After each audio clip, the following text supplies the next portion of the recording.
Je commence, OK? Hello, everyone. Hi, WIN family. Welcome to WIN 2020. I'm Catherine Barba. I'm the founder of the WIN Forum, and we are together for the whole week to discuss inclusion, diversity, and transformation.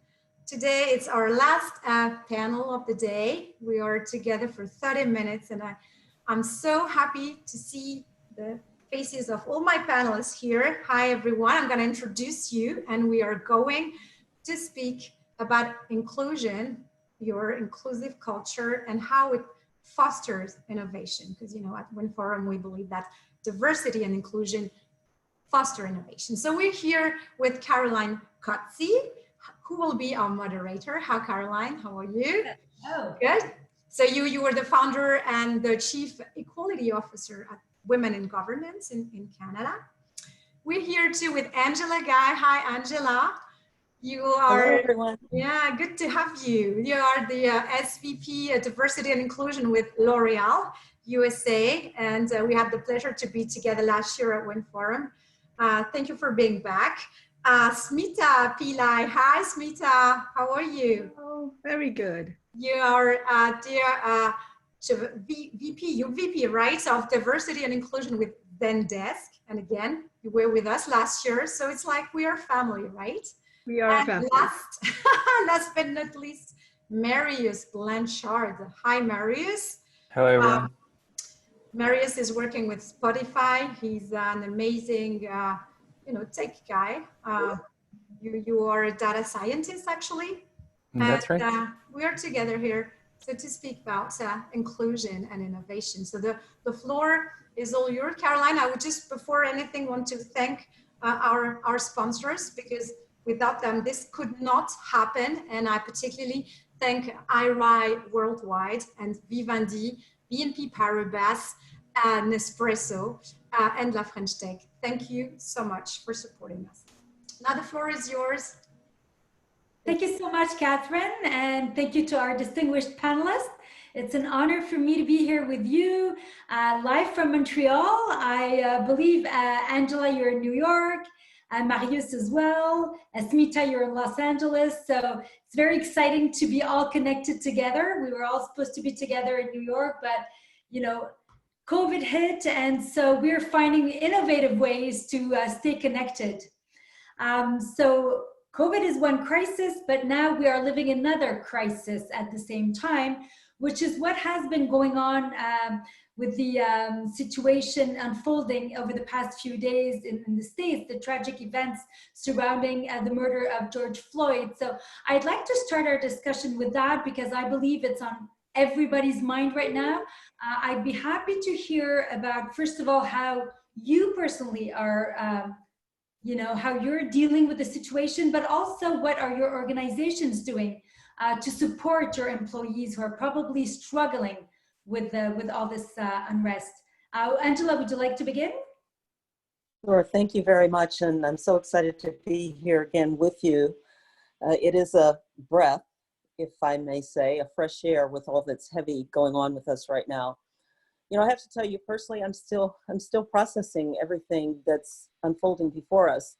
We're talking about George Floyd, but this is a country with a history of systemic racism. So there are voices and there are names associated with this situation that we're in. So yes, it's George Floyd, it's Ahmaud Arbery, it's Breonna Taylor, and so many others. As a company, I can tell you that we are feeling this, right? The diversity of our workforce, the passion that we have for our community is really calling us to action in a very unique and different way. So we are having conversations. Our CEO has been very active communicating with our employees.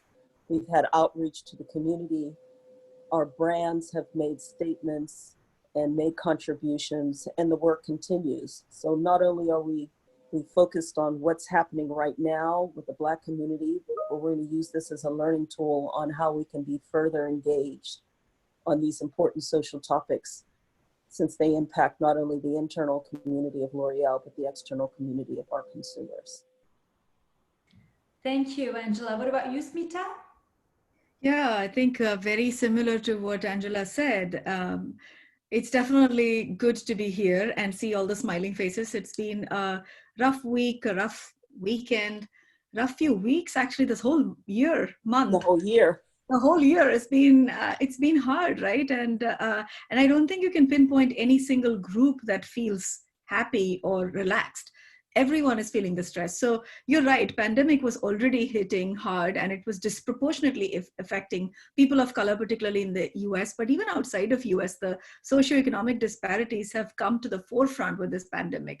And now with the George Floyd killing, that was what I say and explain to my leaders. It's almost like the last band-aid that got ripped off, right? So the wounds are just out there for everyone to see, and it's been incredibly hard. Our employees are hurting. We have a global employee base of over 4,000 employees. And again, this is not, yes, it is George Floyd. Yes, it's about race in America, but now it's impacting everyone. Right? We've not heard from any corner of the world that we operate in. And to your question about what we are doing, number one thing what we did was really try to reach out to our own employees to make sure everyone is okay. If there is time off needed, take your time off. There are allyship tips that we have shared with our senior management to say, look, don't feel like you're walking on eggshells. Don't feel like you can't say anything. Reach out to your employees and ask how you're doing. Here are the tips you can use. Our CEO has put a statement out. He put a personal note out to all the employees last week. Over the weekend, we put a note out externally because we want to be at the forefront of this and say, we stand against any form of racism and any form of discrimination anywhere, inside or outside of Zendesk. So we stand with our employees, we stand with the community, and this is really, really hard time. Yeah, and extremely important to have the tone at the top be heard and loud and clear. Marius, would you like to add anything regarding this topic? Yeah, I think similar to what Angela and Smita said, it's been a rough year. I don't think I'm the perfect person to say exactly everything that's been done at Spotify. I think from our personal point, I think these last weeks even have really showed me how these challenges and what's happening is not about me. It's what I can do to help people that are underrepresented, how I can use my work and my voice to really make sure that people are being heard. Yeah, absolutely. I think no matter what your race or what your gender is, we all have a role to play to make everyone feel more included in the conversation. So Angela and Smita, you're both heading diversity and inclusion within your own organizations. What has changed with these two crises and the way you lead your departments and the value of diversity and inclusion within your respective organizations? Angela, would you like to start? Yes, I'd like to believe that not a whole lot has changed because we had a good structure to start. But what it has done is it's really heightened that need to be even closer to our employees and to be broader in our outreach to the community, right? Because even with COVID, and when you looked at the disparities that we've identified, we've already recognized that there are social disparities, but to have them highlighted to the point that in both cases actually it results in death, that takes on a whole new meaning that impacts employees in different ways, right? So yes, we can have the social engagement, we can have the communication, but then there's the whole healthcare crisis and how that impacts mental health that we, really hadn't dug as deeply into as we have now. And so what's been happening is we do have employee resource groups, and we do have an employee resource group that's focused on individuals with disability. And we've been able to use that platform to have some very intimate conversations around mental health that we hadn't had before. I mean, we've had them, but not at this level of depth, and not with so many employees being open to sharing what both of these experiences means to them and the anxiety that they're experiencing as a result of it. So if anything, I would say it's allowed us to get even closer and to think more broadly about how what's going on around us socially is truly impacting what's happening to our employees internally. So have you found distress and anxiety to be on the rise? Yes, absolutely. And that's what I'm saying. And people are more willing to talk about it because maybe it's the surprise of knowing that the situations that they're in is creating this level of anxiety. And they're describing the symptoms without necessarily the label. But at the same time, it's important for us to recognize that and to over-communicate about the resources that we've made available to them so that they can reach out in places they may not have reached out before. And we've had a much broader learning around the scope of what mental health means as a result of it. Right, and hopefully these are things that we'll be able to leverage even after the crisis, right? Absolutely. Things that were taboo before that we speak about more openly. Yes. Mita? Yeah, and I'll echo that, right? Zendesk is a company. I'm fairly new to the company, but what drew me to the company was the intrinsic core values of the company, which is around empathy, respect, relationships, and I've seen this through the crisis firsthand that this company stood for the values. And so the commitment to D&I and DEI as we've now evolving to, which is calling out equity in our policies, in our processes, in the way we manage people across the globe, the commitment remains steadfast. What has changed, to your question, I think, is there is a new level of agitation. There's a new level of these series of events, the pandemic included, the mental stress, the anxiety, it's almost triggered the organization and proven a catalyst that now we can't afford to just be quiet, right? Being silent means you're complicit. And that's really pushed the organization, which was intrinsically a very good, solid, completely devoted to D&I organization, to say, you know what, we can't just be committed and be quiet. We've got to put our voice out there. So if you see our social post out there, it actually calls out that we can't be silent. That's the start of the post. And not only external posts, right? And again, I know many companies are doing the external posts, but there are some companies who are also putting money where their mouth is. And what has changed for us at Zendesk is the sense of urgency that we can't just say and support, but we also have to put money where our mouth is. So we've taken some specific actions to say, where are we going to commit resources? Just like Angela said, what are the external sources we're going to be supporting? How are we galvanizing our employee resource groups? How are we treating them as true business resource group? And the last thing I'll say that has probably changed is that, or maybe changing, is that I think there is this acute realization that DEI cannot be just an HR thing. Right? It cannot be something that DEI experts do. Every single business leader needs to step in. And even though it's uncomfortable, he or she or they have to have that conversation. So that's definitely changing. So the equity piece that's been added to your title, we used to say D&I, and now we're hearing more and more of the word equity, not only diversity and inclusion. Can you explain that? Yeah, sure. So it is not new, right? The whole concept of equity is not new, and certainly not new for you.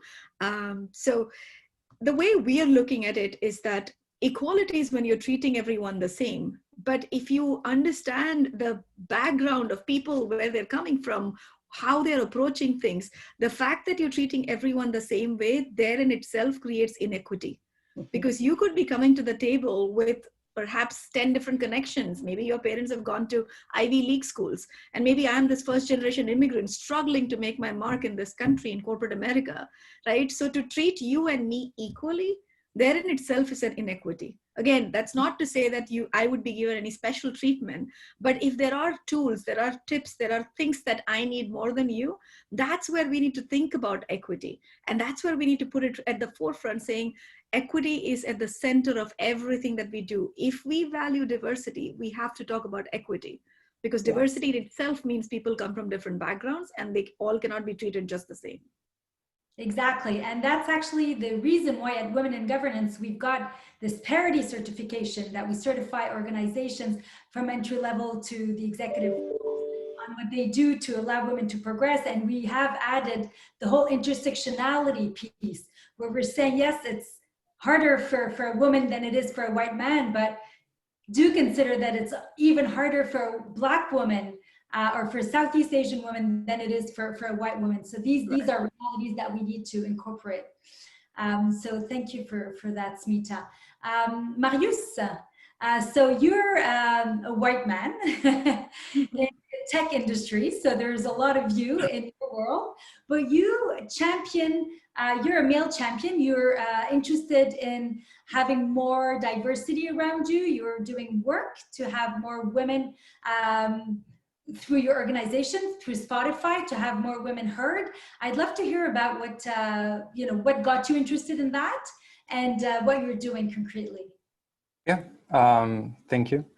I think as I was saying, my role is really to make sure that people that are underrepresented now have a voice, have a way of sharing their content, anything that they can. One thing I want to say is, being a data scientist, I think I feel even more empowered about this, because we really have the tools and the keys of seeing what are the gaps, what are the bias in all industries, saying, oh, this is the numbers we see and it should not be like this. So Catherine last night called me again a geek, so I wanted to bring some stats today from a recent study from the USC Annenberg that I just read, that says in the top Billboard 100 charts, so we're staying in the music industry, from 2019, which is a chart that compiles all the top songs, top sold songs, 77% of the songs were from male artists, 22% were from female artists, and 1% from gender non-conforming artists. And I think the music industry is making efforts to bring more people and more female artists on the front scene. But something I want to say is, if you look backstage, who wrote, who produces this song, that's when you see these numbers as a data scientist as well. And you see that out of these songs, less than 14% were written by women and less than 1% were written by women of color. And that's where I think we all need to make sure we surface these numbers to executive leaders and we say, there's something wrong here. We should really do something, because there are so many people that have the tool that can create this. We need to make sure that we give them the right amount of time, the right network, the voice to make them heard. So that's why I was really interested at Spotify with this project that they did this, which is the equalizer, where they make sure that women and women of color have a network, have tools that will allow them to do songs, to create songs, to be shared in the future. Well, these are fascinating statistics. It is so sad to see that no matter what industry you're looking at, it's always as striking, right? There was recently a report on the Fortune 500 organizations, and we just, in the US, reached the 7% of female-led Fortune 500 organizations. Really bad, 7%. It's better than Canada. I think we're still at 5%. And there's not even one Black female CEO at this point. There used to be one, but not anymore. Right now, there is zero Black women at the head of a Fortune 500 organization. So it's quite striking. A question to both of you, Angela and Smita. I'm curious to know, like, we've spoken about unconscious bias and a lot of what's going on in every industry, including the music industry, that Marius was sharing those glaring statistics about. What do you do to overcome unconscious bias within your organizations, change the culture? Angela, would you like to start? Sure, I can go. Well, we've been having this conversation on unconscious bias for a little while, but I can tell you it was highlighted when we partnered with the Harvard Kennedy School and created an inclusive leadership curriculum and invited our executives to spend nearly 3 days at Harvard to really dig into how bias shows up in the workplace. And it was really a change agent for us as an organization. So following that, we leveraged a lot of the tools that we learned there and started to permeate this conversation of unconscious bias in the workplace. And we've continued to leverage that as well as other tools to stay relevant, because one thing that we know is that biases, have occurred over time, over a lifetime. So it can't be a one and done scenario where you educate somebody and then all of a sudden now they're aware of all their biases, because the very next day they're going to be hit with all of those internal influences and external influences that drove the bias from the beginning. So what we've tried to do is to maintain a curriculum that continues to update the conversation and shows how relevant bias is. the impact that it can have. And while your intention might be right, the impact can certainly be received differently, and that can all be driven by bias. So yes, we have unconscious bias embedded in many of our training tools, and we continue to refresh the conversation to keep it relevant. Yeah. And I think I'll add to that this predates me at Zendesk, and there's a lot of work that has been done and good work that has been done. In fact, around unconscious bias, it's given as a training out. It's also embedded into recruiting because that's the inflow of talent. So that's all been built in. We've also been the founding partner for Berkeley's Equity Center for Equity and Gender and Leadership.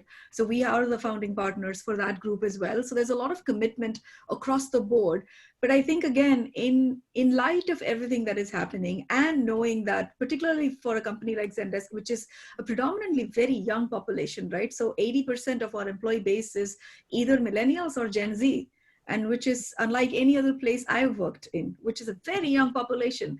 And if you just were to look at our Slack channels, the number of resources that have come up, the number of activism and the energy that is there, it can't be handled by just a simple unconscious bias. And I don't say simple by demeaning any of the courses that have been done by any companies, just to say that a simple unconscious bias training does not address the complexities of today's world and the complexities of today's employee base, right? It's a very young employee base, very woke employee base, each having a very strong opinion about, like you said, intersectionalities, and things are showing up very differently. So yes, that is happening. Education is there, but back to your question about, what are we doing? We are going to look at things very differently. We have realized that we need to have some very strong conversations about some really difficult topics like privilege, like race, like intersectionality, like transgender, right? Like being an ally. So those are the things that we are going to invest in very, very shortly here to bring our global employee base together. Wonderful. We have questions coming in from different, I know that there's Facebook Lives going on, the Zoom. A question that I have here, it says, we're talking now for years in EDI, however little has changed. Do you innovate ideas to actually make a change? I can take that because I agree with that sentiment, right? I mean, I've been in this field for, been working for more than 2 decades and been in the DEI field for well over a decade. And I can understand that sentiment, right? Very little has changed. I mean, we all talk about it. And again, it's hard, right? I mean, it's not to say that we're just talking. As DEI practitioners, Angela, I'm looking at you, like, you know how hard that is, right? So It is hard, but I think it's a combination, and please would love to hear your thoughts also, Angela. I think it's this magical combination of the culture and the policy, right? Mm-hmm. So one is, you've got to have, just like Me Too the Me Too movement pushed organizations to, any public limited company needs to have a policy around sexual harassment. But what Me Too did was it pushed the organization to say there is a zero tolerance policy. And I think that's where we are headed with this crisis, with the pandemic, with this crisis. Where we are going is that companies need to put forward, which we, by the way, are going to be putting forward, a global equity policy, which will call out a zero tolerance on any acts of discrimination, any acts of racism. So it's there as a public limited company, but what does zero tolerance mean? So that's the policy piece of it.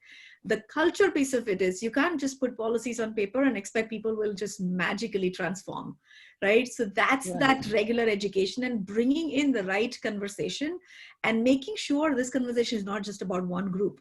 So if anyone in your leadership feels, oh, this is a race conversation and it's limited to US, or this is an age conversation, like you said, the intersectionality is at the forefront of this, right? I have employees from Copenhagen saying, this impacts us. People from Asia reaching out saying, what's happening in your beautiful country, right? So I think we need to really kind of talk about the culture where, and I think that's that combination that will be the magic pill to kind of get this moving. But Angela, please, would love to hear. Yes, I agree and I disagree. I disagree with the idea that not a lot is happening. Certainly certain things are not happening, but as long as the marketplace is as dynamic as it is, things are happening in D&I for the very point you raised, because everything that's going on externally is impacting our employees internally. And so within this space, we are constantly adjusting to make sure that we are being relevant, right? And that intersectionality is increasing because people are becoming much more confident in speaking their truth. And once they start speaking out, then we have to come to a call to action. So yes, we have a lot of work to do on metrics, but there is another part of this work that we do that is about engagement. And I think that's where the most work is being done to make sure people know that they are safe, they have the psychological safety to have their voices be heard, and that they belong in the organization, in the country, in their communities, and their voices matter. That's a great point. Actually, how do we encourage inclusive behaviors? Is there a type of incentive? Well, I think the incentive comes that once people see that their voices are heard and an action is done, they're motivated to keep the conversations going.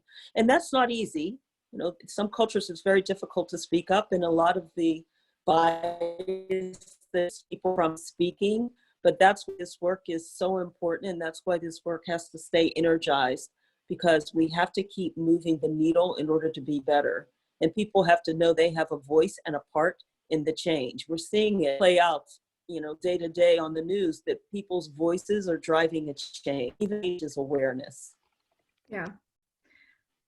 And I know Marius has been quiet, so would love to kind of hear that also. But I just add one quick thing is that, yeah, you can encourage inclusive behavior, right? By embedding it. Again, this is, you know, I called it policy, but it's about systems. So if you're measuring your leaders on the what, which is, have they delivered the sales numbers? That's great. But are you also measuring them on the how, which is, how do they show up? Did they make any discriminatory? Did they have any micro inequities? Are we giving attention to the comments that were made by our diverse employee base about this leader, right? So what's the weightage given to the how? And that is a good way from a carrot and stick approach to kind of say, look, we are looking, we are watching. That's right. Yeah, exactly. So questions keep flowing in, and I actually have one for Marius. As an ally, what can you do to get more women in STEM and scientific fields? So I think, of course, as I was saying, you're an ally and data scientist, you have the tools to really make sure that you surface these issues. I think having more women in STEM is a very good point. I think similar to what Angela was saying, if you make sure that people feel like they have a voice, feel like they are represented, then I think it's a virtuous circle where they feel, oh, I have, you know, people that I aspire to. If you make sure that you have like this heroic scenario, people that you can look up to, then you make sure that you have more and more of these people in this field. So for instance, for something that really attracted me at Spotify is that they know how to choose people to create music, to create culture. And they are these experts in this culture because they belong to this culture. They have this background. So I think that's when artists feel represented. I have a voice, people understand me, people understand my culture. So they want to make more, and they are being shared more and more. I think that's this virtuous circle. I think similar to other fields. Great. Thank you so much, Marius. One last question, because time is unfortunately running. And I think it's a very important question, knowing that we're in the Women in Innovation Forum. So how closely do you work with the innovation team? And how do you correlate D&I with innovation? Wow. Well, two parts to that question, because we do actually have an innovation team. I don't often see them busy innovating, but we have a trademark at D&I that says diversity plus inclusion equals innovation and success. So we realize that the diversity of our workforce, of our marketplace, the way we market, is a critical aspect to our success as a company. Whenever we have best leveraged that in an inclusive way, you get the creativity of the different conversations and different perspectives that lead to innovation that ultimately has driven our results. So we fundamentally believe that innovation is at the core. I mean, our company was started by a scientist, experimenting with hair color, and look where we are today, the #1 beauty company in the world. So we absolutely know that the creativity that exists within our teams, that talent, has to be reinforced to be able to drive that innovation. And when it's done well, it leads to the success that most companies can see. Yeah. And I would say the same concept and philosophy exists with primarily being an engineering organization, right? We're talking about reaching out to our customers with customer relationship management products and software. And we know that increasingly our customers are diverse. So yes, absolutely at the core of, I know in the interest of time, at the core of engineering is also inclusion, because unless you include ideas, unless you have that kind of creative friction, you're not going to come up with the best product. Wow. Yeah, and if I can just add one more thing to that, when you think about this whole COVID situation, the ideas of what you have in front of you and what can you make from that, we were not making we weren't making hand sanitizer. But when there was a need, we found that we had the systems and the support to be able to start creating hand sanitizers that we were able to produce and get in the hands, literally, of essential workers and ultimately to employees, and then hopefully on to the community at large. So sometimes the crisis that we are in may force the innovation. And when that happens, we celebrate it, not necessarily because of the crisis, but because of the creativity that came from the pivot. Wow. Very well said. Well, I'm back, guys, to thank you, first of all, for your time. I was listening to you behind the screen, and it was a fascinating conversation. Thank you, Angela. Thank you, Smita. Thank you, Caroline. Thank you, Marius, for this. I hope we'll continue to talk about this because it's really crucial those days. So it's for today, it's forum. I see you tomorrow at 11:30 New York time for to join me with Professor Karim Lakhani with the Harvard Business School and the CEO of Mars Edge. They're gonna discuss, can a corporate body create innovation or disrupt? Very interesting. So I'll be happy to have you with us, to join us. Thank you again, guys, and see you soon. Thank you so much. everyone.